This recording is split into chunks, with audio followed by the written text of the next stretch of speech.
Hello everyone, welcome to प्रगतिशील classes. कैसे हो आप सब? क्लास 9 का आज फर्स्ट लेक्चर है। पढ़ाई कर रहे हो? अगर नहीं कर रहे हो ना तो सच बता रही हूँ, जब लॉकडाउन खत्म होगा, जब हम लोग क्लास में मिलेंगे, सबकी बहुत पिटाई लगने वाली है।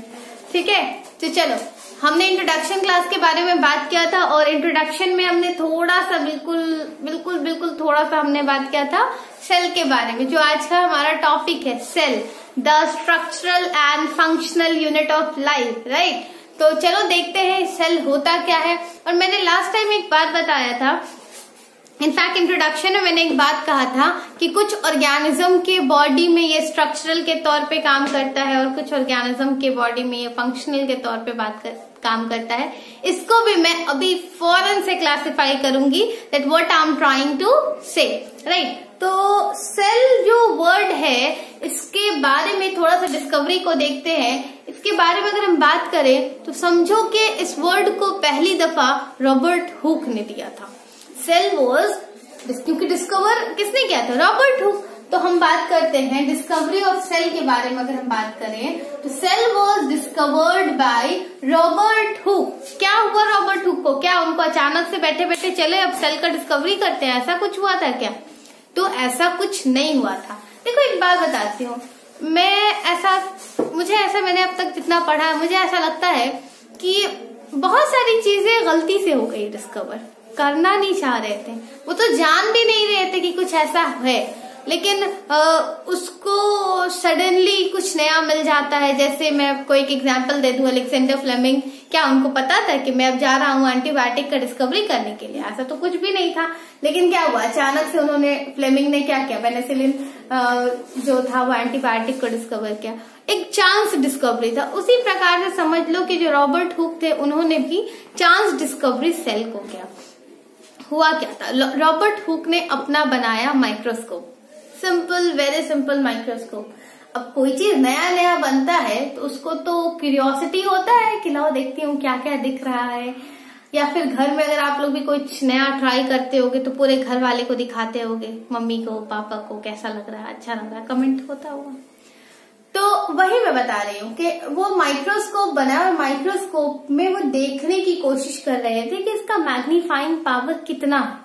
राइट, तो वो बार्क ऑफ अ ट्री का जो छाल होता है, वो उसको माइक्रोस्कोप के अंदर वो देखने की जब कोशिश किए तो उन्हें कुछ खास समझ नहीं आया, बट उन्हें कुछ ऐसा दिखा, डब्बा सा।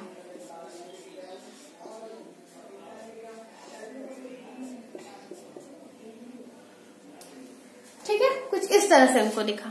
तो समझ तो उनको बहुत नहीं आया, बट चूंकि जो ये था, ये बहुत ही छोटा सा स्ट्रक्चर उनको दिखा, तो छोटे स्ट्रक्चर को उन्होंने देखो, छोटे स्ट्रक्चर को उनको लिटिल कंपार्टमेंट लाइक स्ट्रक्चर देखा, तो इस बेसिस पे उन्होंने नाम दे दिया सेल। क्यों? क्योंकि सेल जो है एक लैटिन वर्ड है और लैटिन वर्ड को में लिटिल रूम को सेल कहा जाता है। ठीक है, इतना हुआ, रॉबर्ट हुक ने इतना देख लिया, बात खत्म। और जो सेल को रॉबर्ट हुक ने देखा, वो सेल था जिस सेल को रॉबर्ट हुक ने देखा वो नॉन लिविंग सेल था। क्लियर हो गया? रॉबर्ट हुक ने लिविंग सेल को नहीं देखा था, रॉबर्ट हुक ने नॉन लिविंग सेल को देखा था। कब देखा? ये कहानी कब की है? 1665 की। ये 1665 की स्टोरी है। अब इसके बाद क्या होता है, कुछ वक्त गुजरता है, कुछ और वक्त गुजरता है। 1674 एंटोनी वॉन ल्यूवेनहॉक, 1674, ज्यादा कुछ तो नहीं, बहुत ज्यादा साल तो नहीं हुआ, लगभग 9 इयर्स है ना।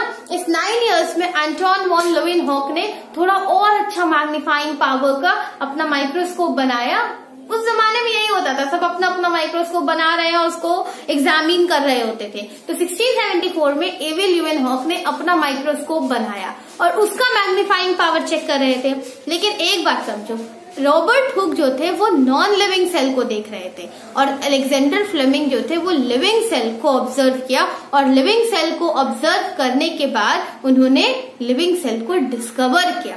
तो अगर बात आता है कि रॉबर्ट हुक ने कैसा सेल डिस्कवर किया? Non living. एवी ल्यूवेनहॉक ने कैसा डिस्कवर किया? लिविंग। तो पॉइंट नंबर 1 करके लिखो,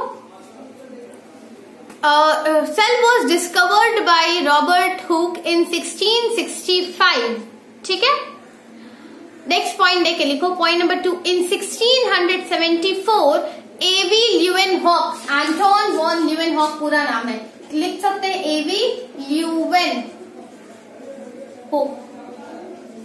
एवी ल्यूवेनहॉक ने डिस्कवर किया एक लिविंग सेल को। नेक्स्ट पॉइंट देख के लिखो, थोड़ा सा लिखवा रही हूँ, लिखो। नेक्स्ट पॉइंट देख के लिखो, इन 1831 1831 की कहानी है, लिखो इन 1831 रॉबर्ट ब्राउन, एक नए साइंटिस्ट का नाम है रॉबर्ट ब्राउन, डिस्कवर, इन्होंने क्या डिस्कवर किया, रॉबर्ट ब्राउन डिस्कवर न्यूक्लियस, इन्होंने न्यूक्लियस को देखा। आखिर बात क्या है, रॉबर्ट ब्राउन ने न्यूक्लियस को देखा 1674 में, जब एवी ल्यूवेनहॉक ने जब डिस्कवर लिविंग सेल किया, तो क्या उनको उस वक्त उनको न्यूक्लियस नहीं दिखा। तो एक्चुअल बात ये था कि जैसे जैसे टाइम गुजरता गया टेक्नोलॉजी और ज्यादा एडवांस होते गया, और जैसे जैसे टेक्नोलॉजी एडवांस होते गया माइक्रोस्कोप का मैग्नीफाइंग पावर और ज्यादा अच्छा हुआ। तो 1831 लगभग काफी साल हो गए है ना, ऑलमोस्ट 200 इयर्स है ना। तो इतने साल के बाद जाहिर सी बात है टेक्नोलॉजी और अच्छा हुआ होगा, तो उन्होंने और अच्छे माइक्रोस्कोप से देखा, तो उन्होंने डिस्कवर किया न्यूक्लियस को देखा। ठीक है, नेक्स्ट पॉइंट लेके लिखो, इन 1839 1839 इन 1839 जेई प्रुकेंजी, ये भी बहुत इंपॉर्टेंट साइंटिस्ट है, सो राइट डाउन, मैं लिखवा रही हूँ, लिखते जाओ। इन 1839 जेई प्रुकेंजी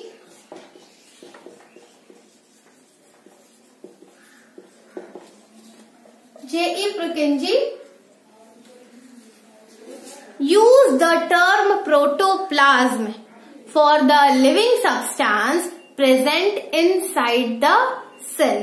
क्लियर हो गया, यहां तक हुआ। अभी मैं सिर्फ साइंटिस्ट का नाम लिखवा रही हूँ। ठीक है, नेक्स्ट पॉइंट देख लिखो। देखो मैंने पहले कहा रॉबर्ट हुक के बारे में, जिन्होंने 1665 में एक नॉन लिविंग सेल को डिस्कवर किया, सेल टर्म को डिफाइन बताया, लिटिल कंपार्टमेंट के बेसिस पे उन्होंने कहा कि दिस इज सेल, राइट।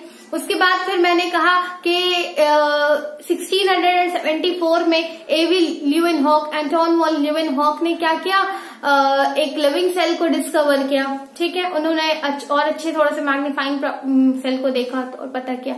उसके बाद मैंने बताया इन 1831 रॉबर्ट ब्राउन ने न्यूक्लियस को डिस्कवर किया। उसके बाद मैंने बताया इन 1839 J E प्रुकेंजी coined the term protoplasm for the living substance that is present inside the cell। यहां तक क्लियर हो गया। अब नेक्स्ट पॉइंट देखिए, इन 1838 स्लाइडेन एंड श्वान, नो नॉट श्वान, इन 1838, ये बहुत इंपॉर्टेंट है, मैं जितना लिखवा रही हूँ बहुत इंपॉर्टेंट लिखवा रही हूँ, कोई इसमें से इररिलेवेंट नहीं है, इसलिए ये मत सोचना कि ये इररिलेवेंट है छोड़ देते हैं, याद नहीं करेंगे। इन 1838 अब देखो हुआ क्या, डिस्कवरी से अगर हम बात करें 1665 में डिस्कवर हुआ पहली दफा सेल, 1665 में, मतलब ऑलमोस्ट 200 इयर्स, काफी लोगों ने चर्चा में आ चुका था सेल जो है। तो अलग अलग साइंटिस्ट जो है वो स्टडी कर रहे थे सेल के बारे में। कुछ साइंटिस्ट जो थे वो प्लांट सेल को स्टडी कर रहे थे, कुछ साइंटिस्ट जो थे वो एनिमल सेल, मतलब सेल के बारे में लोग और ज्यादा स्टडी करना शुरू कर दिए थे। तो ये कहानी है 1838 की। एक साइंटिस्ट है स्लाइडेन,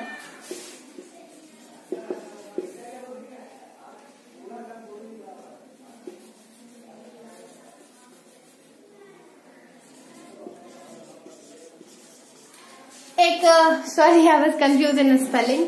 तो एक साइंटिस्ट है स्लाइडेन जो कि एक बॉटनिस्ट थे, वो एक्चुअली स्टडी कर रहे थे प्लांट सेल के बारे में। ठीक है, तो जब वो प्लांट सेल को स्टडी कर रहे थे तो ड्यूरिंग हिज स्टडी उन्होंने एक चीज ऑब्जर्व किया कि जितना भी प्लांट है सबका बेसिक यूनिट क्या है, सेल। मतलब कोई भी प्लांट, अगर बहुत छोटे से छोटे प्लांट के बारे में ही बात करें या बड़ा से बड़ा प्लांट के बारे में भी बात करें, वो जो है वो बना हुआ है बहुत ही छोटा माइन्यूट सा स्ट्रक्चर से, जिसको जो है सेल। ठीक है, उसके बाद 1839 ये कहानी है 1839। स्लाइडेन क्या थे, एक बॉटनिस्ट थे। Schleiden was a botanist. Schleiden was a botanist. और श्वान क्या थे, 1839 की कहानी है। श्वान के बारे में मैं बता दूं, श्वान जो थे वो एक तरह के जोलॉजिस्ट थे। तो श्वान जो थे वो स्टडी कर रहे थे एनिमल सेल पे, और श्वान जो थे वो प्लांट सेल के बारे में भी स्टडी कर रहे थे। लेकिन मेनली वो एक जोलॉजिस्ट थे, एनिमल सेल को स्टडी कर रहे थे। तो उन्होंने एक चीज ऑब्जर्व किया और ऑब्जर्व करके बताया कि जितने भी एनिमल है वो सारे के सारे एनिमल जो है वो भी बने हुए हैं बहुत ही छोटे से माइन्यूट से स्ट्रक्चर से, जिस स्ट्रक्चर का नाम है सेल। क्लियर हो गया।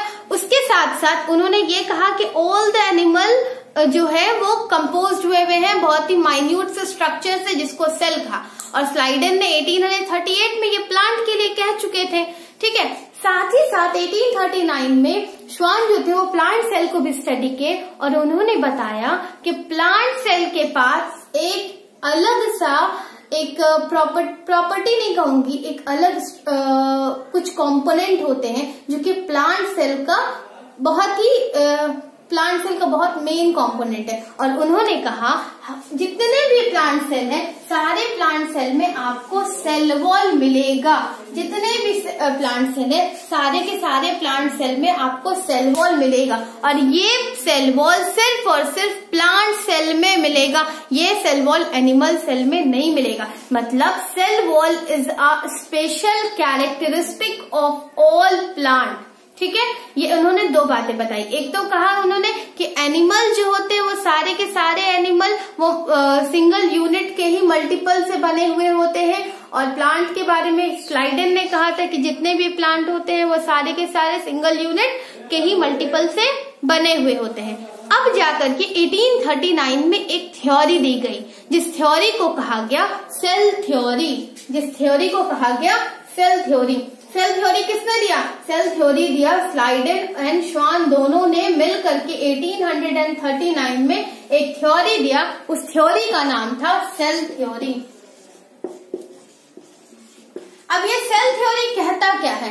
सेल थ्योरी कहता था according to Schleiden and Schwann, cell इन्होंने बताया कि every organism is made up of cell. उसके बाद इन्होंने बताया cell is the structural and functional unit of life. इन्होंने ये दो चीज बताया, और एक चीज ये भी बताया कि चाहे कोई ऑर्गेनिज्म कितना ही बड़ा क्यों नहीं हो, चाहे वो ऑर्गेनिज्म कितना ही छोटा क्यों नहीं हो, सबका बेसिक यूनिट सेल ही होगा। ये अलग सी बात है कि सेल का नंबर डिपेंड कर सकता है, कोई बड़ा है तो बहुत ज्यादा सेल होगा, छोटा है तो सेल बहुत कम सेल होगा, एक सेल भी हो सकता है लेकिन सेल ही होगा। तो चलो राइट डाउन अबाउट कुछ लिख लो। मैंने last 1839 J E Purkinje use the term protoplasm ये लिखवाया। इसके बाद लिखो इन 1839 स्लाइडेन ब्रैकेट करके लिखना बॉटनिस्ट, स्पेलिंग में लिख दे रही हूं। ये एक बॉटनिस्ट है, लिखो इन 1838 Schleiden botanist first time proposed that all plant consist of cells। ठीक है। सेकेंड पॉइंट करके लिखो, मतलब इसका नेक्स्ट पॉइंट करके लिखो इन 1839 श्वान SCHWANN ब्रैकेट में करके लिखो जूलॉजिस्ट, ब्रैकेट में करके लिखो zoologist proposed that all animals and plants are made up of cells and cell wall is special character of plant cell। देखो स्लाइडेन जो थे वो बॉटनिस्ट थे, लेकिन उन्होंने ये बात नहीं बताई कि प्लांट सेल जो है का स्पेशल कैरेक्टरिस्टिक सेल वॉल है। उन्होंने ऐसा कुछ नहीं कहा।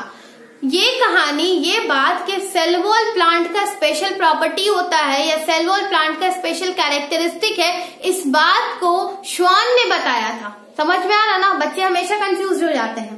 ठीक है। अब नेक्स्ट दे करके हेडिंग लिखो सेल थ्योरी, ऐसे करके हेडिंग डालना हैशटैग करके cell theory. Write down all living organism are composed of cells and cell product. ठीक है। Point number 1, all living organisms are composed of cells and cell product. Point number 2, all metabolic reaction takes place in cell. All metabolic reaction takes place in cell. Next point देखे लिखो, thus it is the structural and functional unit of life. Thus it is the structural and functional unit of life. इन्होंने इतनी सारी बात तो बता दी, ठीक है, लेकिन सेल तो बना, अब कोई चीज बना है तो उसका एंड भी तो होगा ना। कोई चीज जन्म लिया है तो वो तो मरेगा भी। तो स्लाइडेन एंड शॉन ने ये कह दिया बेसिक यूनिट होता है, स्लाइडेन एंड शॉन ने ये कहा स्ट्रक्चरल एंड फंक्शनल यूनिट होता है, लेकिन स्लाइडेन एंड शॉन ने इस बारे में कोई बात नहीं की कि आखिर एक सेल बनता कैसे है। इस बात को बताने के लिए एक साइंटिस्ट आए जिनका नाम था आर विर्को। आर विर्को, विर्को पढ़ो, विर्चो पढ़ो, जो पढ़ो, आर विर्को। आर विर्को ने कहा ओमनी सेल्यूला ई सेल्यूला, ओमनी सेल्यूला ई सेल्यूला। इन्होंने एक टर्म दिया ओमनी सेल्यूला ई सेल्यूला, मतलब every cell arises from its pre existing cell.